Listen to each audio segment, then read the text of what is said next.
Jamais sans la grâce, une dévotion matinale qui vous connecte à la pensée de Dieu et vous donne la provision du ciel au quotidien. Fidèles auditeurs de Jamais sans la grâce, bienvenue dans votre dévotion matinale de ce matin. Nous prions. Seigneur, ce que nous sommes, nous le sommes par ta grâce. Et il n'y a rien et absolument rien que nous pouvons faire sans ton aide et ton soutien. Nous voulons être conscients de cette réalité tous les jours pour te donner la gloire dans tout ce que nous faisons. Amen. Je vous prie de tourner avec moi ce matin, ou ce soir, je ne connais pas votre heure. Dans l'épître de Paul aux Colossiens, nous allons lire 2 versets. Colossiens 3, versets 3 et 4. Car vous êtes morts, et votre vie est cachée avec Christ en Dieu. Quand Christ, votre vie, paraîtra, alors vous paraîtrez aussi avec lui dans la gloire. Quelle belle perspective. Mais ce n'est pas encore le cas. Nous ne sommes pas encore dans cette gloire-là. Et ce matin, je veux parler juste du processus. Je vais parler du processus.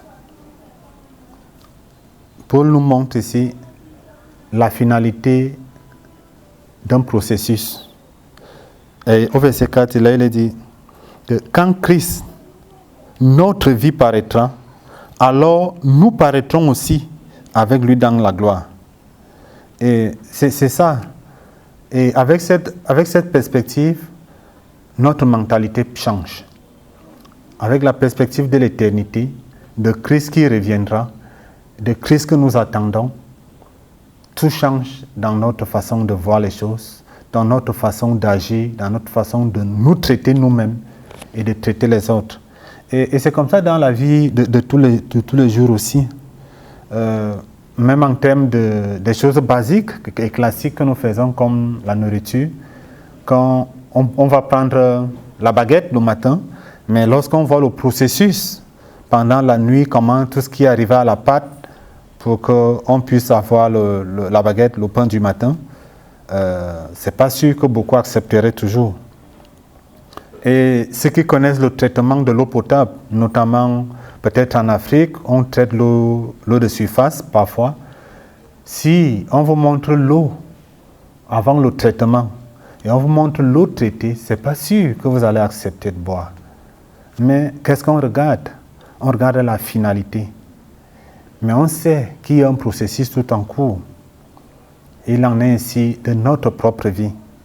Christ nous a pris, il nous a arrachés du royaume des ténèbres et il nous a transposés dans son admirable lumière.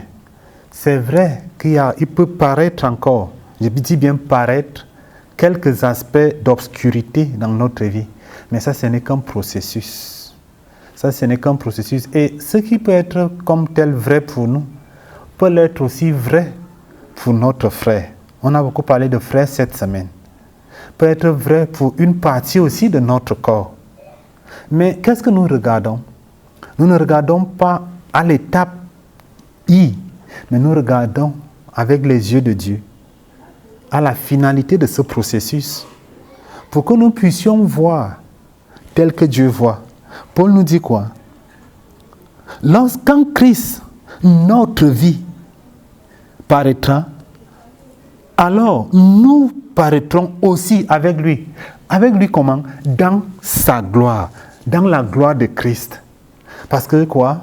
Nous sommes membres du corps de Christ, parce que nous sommes frères de Christ, parce que nous sommes co-héritiers de Christ.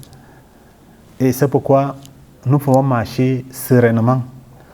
Si on trébuche, on se lève. Parce que la Bible nous dit, 7 fois le juste tombe, et 7 fois il se relève. Donc, mes frères et mes sœurs, que ça soit aujourd'hui ou demain, ne regardons pas l'étape actuelle, mais regardons à la finalité. Ne regardons pas aux obstacles qui jalonne le processus, que ce soit pour vos projets personnels, que ce soit dans votre marche chrétienne, que ce soit pour votre famille, vos enfants. Regardez à la finalité. Que Dieu vous bénisse. Si vous avez aimé cette émission, parlez-en à vos amis. Parlez-leur du message de la grâce et de ce qu'il fait dans vos vies. Pour un sujet de prière, une question ou pour devenir partenaire, contactez-nous au 00229 94 75 80 20. Que Dieu vous bénisse et à la prochaine. En attendant, pensez avec Dieu.